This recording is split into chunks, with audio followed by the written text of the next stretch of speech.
Well, we are happy to be with you once again to go Inside EMS. I am your host, Chris Cebollero, and with me always is my good friend, my partner, my buddy, the one we call Kelly Grayson. Kelly Grayson, KG, how are things going on in the Empire State, by the way, the Empire State, as we get ready for baseball season in the year 2025? It's all good, man. I am just dealing with the North Country winters and waiting for spring to get here. It's coming, man. How's the weather been? I mean, this is your first winter up there? Second No, winter? it's the second winter. It's the first real North Country winter. Last year was unseasonably mild, they tell me, and this is more like the normal what they know of as a normal winter up here. Oh, It really hadn't been bad. Just lots and lots of snow and you just careful how you drive and realize that you're gonna have to take extra time and that snow is going to be a fact of life for yeah. the next. What was the most one snowstorm, the most snow you got? We had one where we got 2 feet of snow at our house, about 20 inches at other places. We got 2 feet at our house. I got my truck stuck. Um, just overestimated my redneckness and the ability of my little four-wheel drive Tacoma. Our caretaker plows for us, so we usually don't have to worry about that. But snowstorm hit after he plowed, and he plowed early that morning, but then it dumped another 18 inches of snow on top of that, and I was kind of locked in the house, couldn't get out. So I pulled out of the garage and there was about 10 inches of snow in front of the house, but I could make it through that. The problem was we have a stone fence that borders the property with a gate through the fence, and to get through that gap, the drifts were 4 feet high. And Oh, I thought, what the heck, man? I got four-wheel drive. I can get a good run at it. I'll just point myself at the gap, and it's only, 10 feet of snow. I can punch through that. No, I can't. no. No, I can't. You're Nancy and I writing got, checks that your body just can't that's catch. right. Yeah. I think flying a cargo plane full of rubber dog crap out of Hong Hong Kong might Kong, be a that's right. better option. But oh yeah, I buried it deep. Nancy and I got in an argument about getting it out, and finally she called the caretaker and told him that we needed plowing anyway, and he came and pulled me out. But Funny it was thing. a blow to my masculine I'm ego, sure it was. Next year you'll hit it. You'll do well. You'll be able to relive it in Yeah, your yeah, mind and you'll be able to make it work. Kelly, one of yeah, the things that we were talking about and this week, it's interesting because no matter what we do and no matter how hard we try to keep ourselves in a pace of emotional intelligence. I think yeah, conflict is just always happens around us. And yeah, whether we're part of it or whether we have to mitigate it or whether we have to, I mean, you think about it. I mean, how many times have you been in an ambulance 18 inches from sitting next to someone else and you've just had conflict with that person, right? And, yeah, and it brought me to the realization that regardless of how good you are at practicing the art and science of leadership, conflict always happens, right? And it yeah, may not be negative conflict. I mean, you just may have two different opinions that cause us to go down a different path. But we thought maybe conflict resolution would be a mm-hmm, good topic to talk about today. So you are going to flip the scales on me, and yeah, I usually interview you for the clinical stuff. You're going to interview me for the conflict stuff and to talk about it. But I think it'll be a good little show. yeah. Something sorely needed and not paid much attention to in EMS. You go to any workplace and there are people you don't like or people you have clashes with, and for the most part you can kind of avoid those people or you can avoid those conflicts. But when you work with someone on an ambulance and you have to be around them the entire shift in close proximity, working closely together, it can be a problem. And a bad job is something you can escape, but when half of your life is spent on an ambulance, it's it's harder to escape that toxic workplace environment, that toxic relationship. So first of all, let's ask, what is conflict resolution? How do we what define the term for us so we know all what we're talking about? I think that there are a couple different things. There's really two categories. First, I think is really when you have conflict with somebody who is somebody's personal, right? Somebody you know. Right. And there are other times when you may have challenges with somebody who is, I'm sorry, a personality conflict, not personal. Yeah. And, sometimes we're just not going to get along, right? I mean, there are people who love me, there are people who hate me, and there's really no in the middle sometimes, right? But then there are other conflicts where you just don't like the things that are happening around you. It's not really personal Yeah. or personality. It really is about the decisions that are made or the performance of a team member or your company's direction. And you may not have outward conflict, but that may cause, Kelly, a drop in performance, engagement, right? I mean, there are Yeah. people who work for organizations that are engaged. There are people who are disengaged. There are people who are actively disengaged.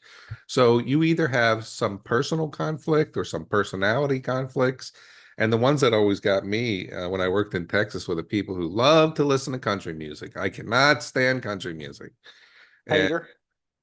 I know I am a hater. New York City, I have nothing to do with that, right? All the buttons on my radio for country music are broken. Uh, but that was personality, right? But Yeah. then sometimes you just have, just what's going on around you as well. So, but conflict really is all about disagreement, right? And how do you get past that? What are the huh? Yeah, and how you get past that. Yeah. What are the kind of things that cause conflict at work? You get these, I mean, we all face conflict in our lives. In the workplace environment, what are the things that drive conflict Yeah, between that's a good coworkers? question. Yeah. I think that there are a couple things. And I think first is when we don't really know what we have to do. And, let's call this unclear responsibilities, right? And So, that's a leadership failure in many, many respects. and it's a lot of times that we just assume that we know what's going on. In EMS, it's the status quo, right? It's coming in the morning. It's check out your truck. Mm. It's make sure you're ready to go on time. It's leave the gate. It's going to post or, hanging out in the station. But really, one of the reasons that you have unclear responsibilities, Kelly, Yeah. is every single organization has a vision statement, but not every Mhm. single organization has a plan or strategic goals built around the vision. The Yeah. vision is where we were going to get to in our career or in our organization. But then what you do is once you have a vision, you need to be able to ensure that everyone in the organization knows their responsibilities into reaching the vision. So this is Yeah. where this unclear responsibilities come in.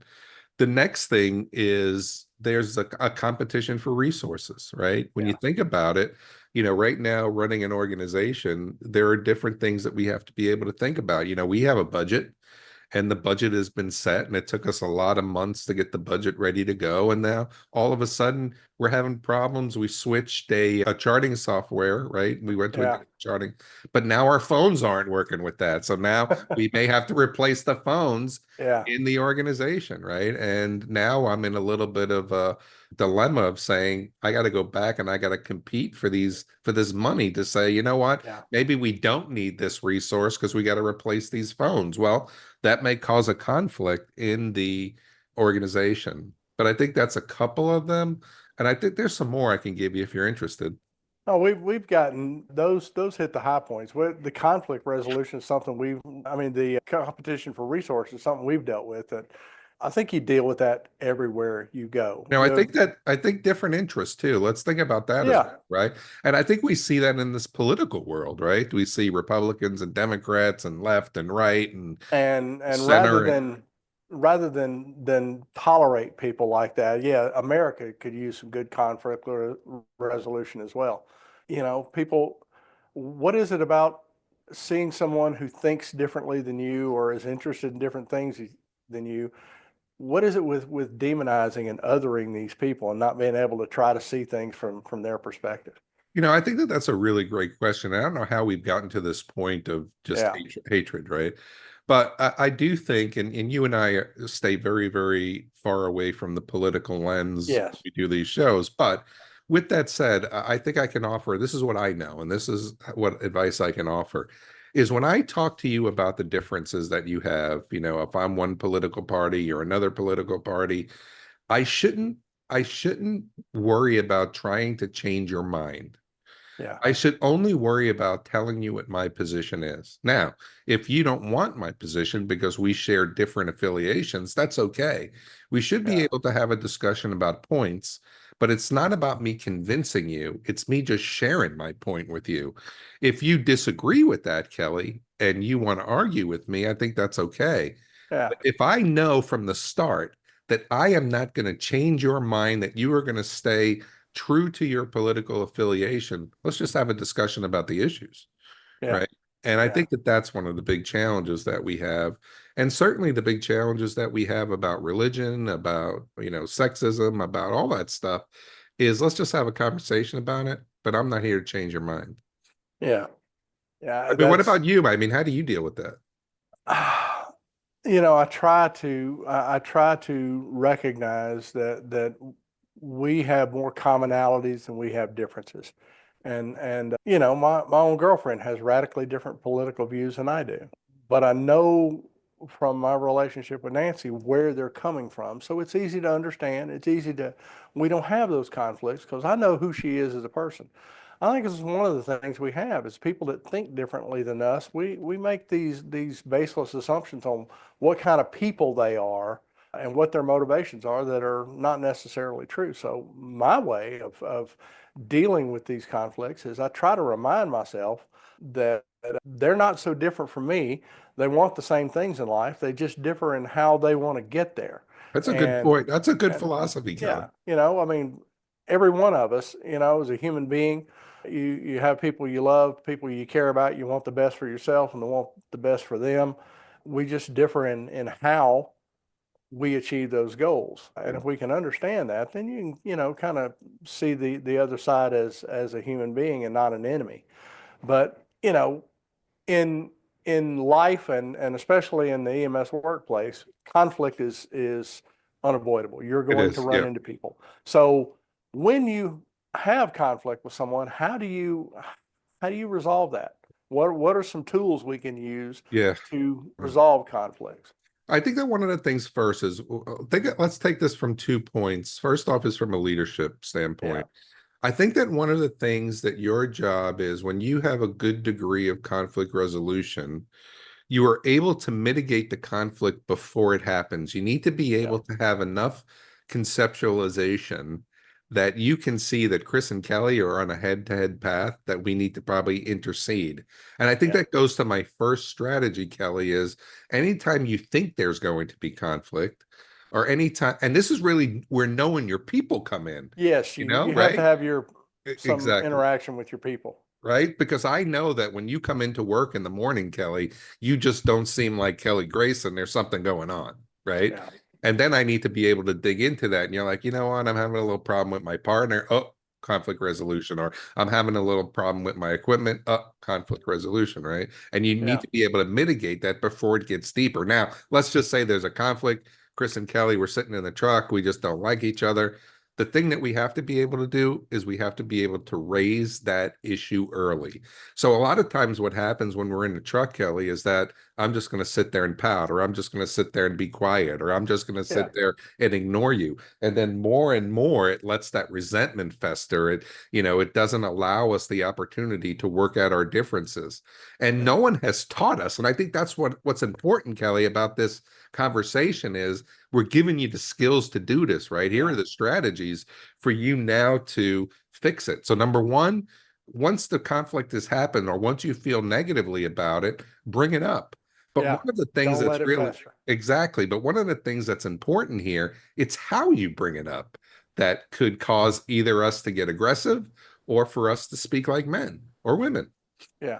The old technique, I feel, talk if you start the conversation with you do this and you do that, that only heightens the conflict. You're But if right. you Yeah, if you frame it in I feel this way or this is my perception, it's less accusatory. I agree. Um, But I think that what's that goes, but I think that goes into yeah, the second point now is yeah, the second strategy is, and from my book, Ultimate Leadership 10 Rules for yeah, Success, rule number one is never allow your emotions to dictate your actions. And I got to tell you what, even though I wrote that rule, even, as I get older every year, it gets a little bit harder sometimes to manage Yeah. your emotions, right? Because you think you're right, you think you're set in your Yeah. ways. But you know what? It's easy that when you and I differ, for allow my emotions to get the better of me. And here's something that I want to give you. Here's what I know Yeah. is that no one can make you feel anything you choose not to feel. Kelly Grayson, you Yeah. did not give me a bad attitude. I chose to have a bad attitude based on what you're saying to me, or I'm choosing to be aggressive based on what you said Yeah. to me. If we allow people to control our emotions, they get the better of us every single time. And I do think that we have to be able to live in our life or lead in our positions knowing that no one can manipulate our own emotions. But if somebody Yeah. has control over you, that they can push your buttons, you will lose every single time.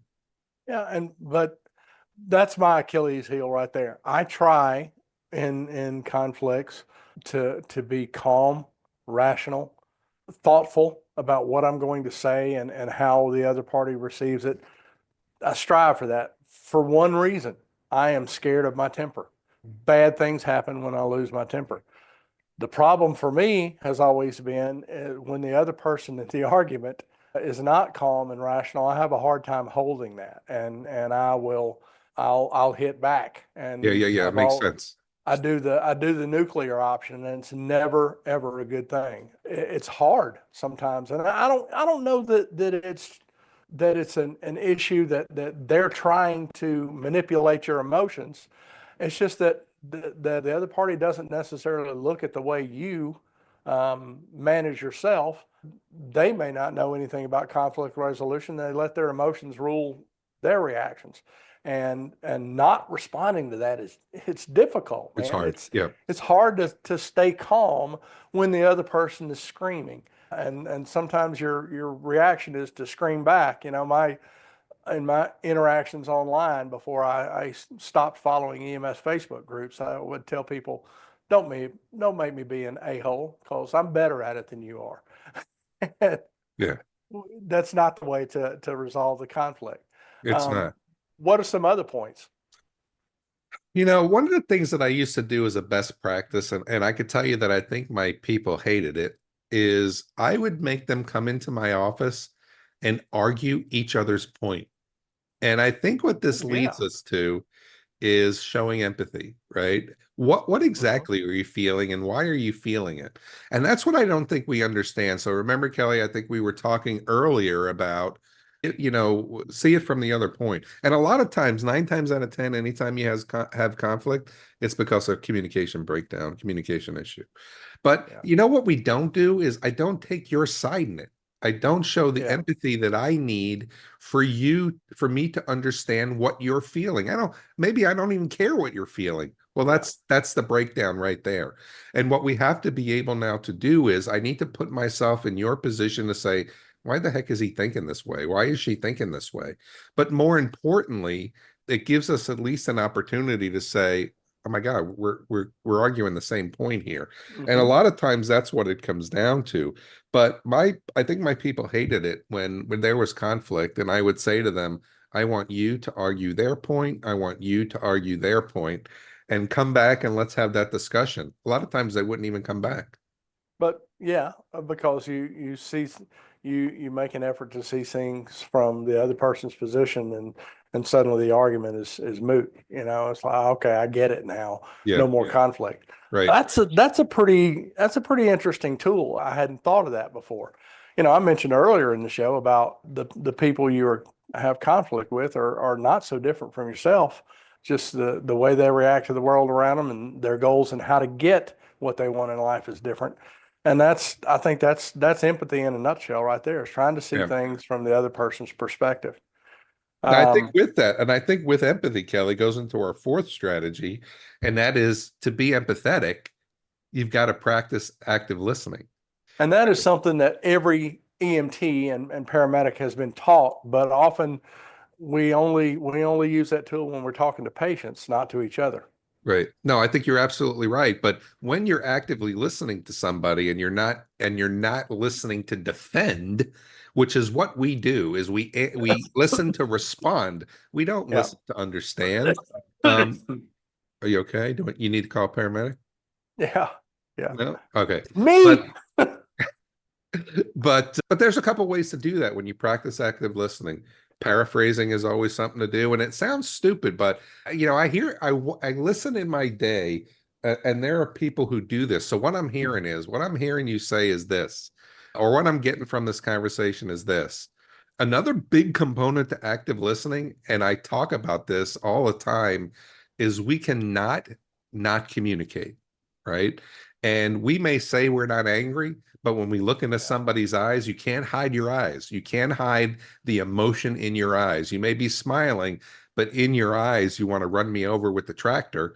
I think that there's a Yeah. problem there. So listen to the nonverbal signals and hear what the body is saying and hear what the hands are doing and hear what your eyes are looking like Hmm. and look for those nonverbal signals because I'm able to say, well, I could see you're really upset about this.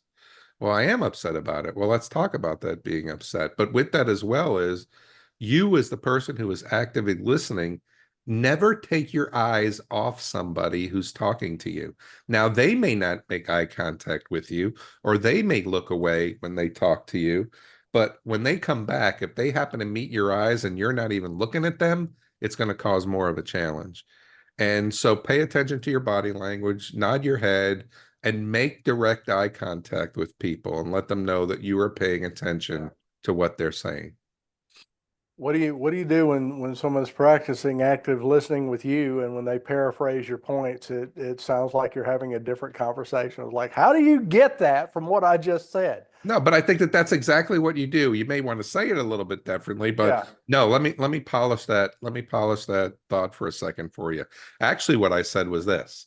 So, and you have to be able to get there, right? So you're never going to get to a resolution if you don't understand or paraphrase what they're saying. So if you say to me, Chris, what I heard you say was this, I'm going to come back and say, well, Kelly, I think you got part of it, but here's what you missed. Bang, right? Because once you're Yeah. able to understand it, and then I think you need to paraphrase that second component to say, okay, I got it. So the first part was this, and the second part now for an understanding is this, right? And I think that's important. But one of the fifth strategy that we have, I think that's important here as well is we need to acknowledge criticism. Sometimes people are going to You got say to to be me, able you to know look at what, yourself. Chris? After a Yeah. call, if you're not going to help me clean this truck, we're going to have a problem every single time. All you do is you got the habit of going in and finishing your chart. Well, I thought that my job was to finish the chart. Your job was to do, you know what? But sometimes you got to acknowledge criticism. You Now, have to be your able to say my bad. exactly. Yeah. My criticism of you may not be real. But Yeah. you know what? You just have to say, whether it's constructive feedback, whether it's corrective feedback, whether it's criticism, just take it with a grain of salt. There may not be anything in it. How many times, Kelly, in your career, have people criticized you because of their feeling and not because it was the truth? Oh, Like yeah. once or twice. I have that, I have no idea why. And I still struggle with this. I project arrogance sometimes. Or No, not arrogance. I no, don't, Kelly. That's yeah, not, no, come I've on. been called arrogant, and I guess to a certain extent I probably am, but I've never wielded that as a A tool. as a weapon against someone else. I've never been arrogant to someone, and some people mistake confidence for arrogance. Stop right there. But Stop right that's there. something that I project. That's Yeah. on me. I got to figure out how not to radiate that. But you bring up an excellent point. There's a very fine line between confidence and arrogance, right? Yeah, And we step over that line. I've been in that same position before. I am comfortable in my skill. I'm yeah, comfortable in my knowledge. I'm comfortable in my ability. And I'm going to voice that comfortable position. Well, that comes across very arrogant at times. But yeah. we have to be able to understand that. And this is what I believe. We have a gift, and our gift is whatever our knowledge is, whether our skill is, whatever it is. And if we don't share that gift with people, we do them a disservice. Yeah. So if I have clinical knowledge of something that you may not, I'll share it. But what we have Yeah. to be able to do is to ensure that they are not confident in that. Because when we Yeah. challenge somebody's confidence, that's where it is. But there you go. You got five strategies. hmm You got what's conflict. You got five strategies on how to manage it. And Kelly, Now, go ahead. let's say we have these tools, we have these strategies. Let's say you're in a conflict now and you have these strategies at your disposal. How do you resolve that conflict? What are the steps we go through to mitigate this issue and resolve it? I think there's a couple things. First off, prove that you have an understanding of the side of the person that's talking. And that goes back into my discussion of argue the other person's side. What are they saying? Demonstrate the empathy. Yeah. Exactly, right. Acknowledge that I may be part of this problem. That's another thing, right? So if you and I are in a conflict, Kelly, whether it's real, There's two sides whether it's, well, there's three sides. There's my side, there's your side, and then there's the and the truth. right side. Yeah. Exactly, right. But I have to acknowledge that I may have done something here to cause this conflict to happen, whether it's real or whether it's perceived. We hear all the time that perception is reality. What does that Yeah. really mean? If somebody thinks that you've slighted them, you've slighted them.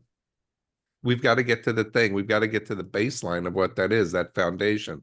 And number three Yeah. is um, if the conversation doesn't go well, you and I just got into an argument about it. I got to come back to you. We got to come back together to talk Yeah. about You it. can't give up on it. You can't. But how many times have we done that? Oh, way too often. Somebody asked me one time, do you forgive and not forget, or do you forget and not forgive? And I was like, Ooh. what kind of question is that? You know what I mean? But it's because we don't get back together when we have conflict that we just Yeah. say, well, KG's an ass and I'm not going to talk to him about this anymore, right? But I think that's the best way. I mean, so when we wrap this discussion up in a bow now, conflict is going to happen, right? And we just have to hmm be able now to ensure that we take the other person's side in the conflict to try to mitigate it as best we can. But what's your advice? Give me your final thought on how to manage conflict in at work. I practice those steps. My thing though is that I coming back to the conversation is if it's not resolved is a failing of mine. I try to, prove that I understand their side. And I don't think my message for me personally, I don't think I show that message or I don't think maybe it's my body language, maybe it's my demeanor. They don't necessarily believe that I understand their side. And that's I was ignorant of that until I started, learn how to and I'm still learning how to argue with my girlfriend. And pointing pointing out the things that I do and my mannerisms really made me look hard at how I come off to others. And that's still something I'm working on. It's never been hard for me to acknowledge, hey, that's me and I'm a part of the problem.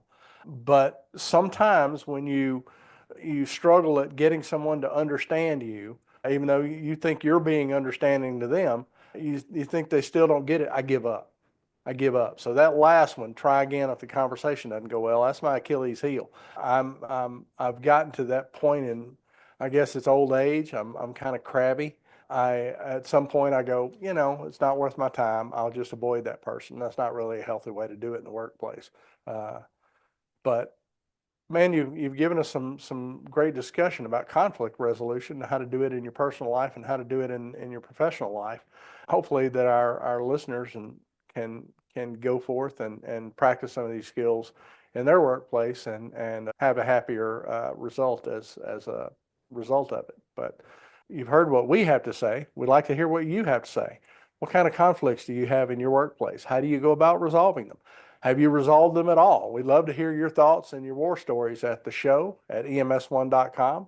And for myself and co-host Chris Cebollero, thanks for tuning in to Inside EMS. We're going to catch you next week.